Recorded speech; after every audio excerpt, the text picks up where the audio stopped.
নামাজে ঠোঁট বন্ধ রেখে মনে মনে সূরা পাঠ করলে নামাজ হবে কিনা, খুব গুরুত্বপূর্ণ একটি বিষয়। অনেকেই দেখবেন যখন নামাজ আদায় করে তখন জোরে জোরে কিরাত পড়ে, জোরে জোরে সূরা কিরাত পাঠ করে।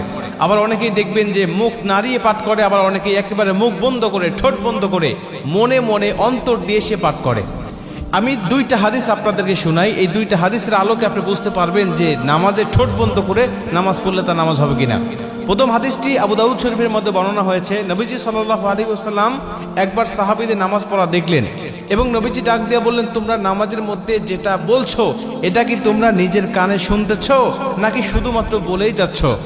রাসূল সাল্লাল্লাহু আলাইহি ওয়াসাল্লাম বলছেন, যদি তোমরা নিজের কানে না শুনতে পাও তাহলে তোমাদের নামাজ হবে না। অর্থাৎ তোমরা যা বলছো তোমরা অবশ্যই সেটা নিজেরা শুনবে, এটা হতে হবে। এটা আবু দাউদ শরীফের বর্ণনা এবং তিরমিজি শরীফ সহ মুসলিম শরীফ সহ প্রায় আরও 5টা 86টা হাদিসের মধ্যে এই হাদিসটা বর্ণিত হয়েছে যে আব্দুল্লাহ ইবনে আব্বাস রাদিয়াল্লাহু তাআলা আনহু তিনি বলেন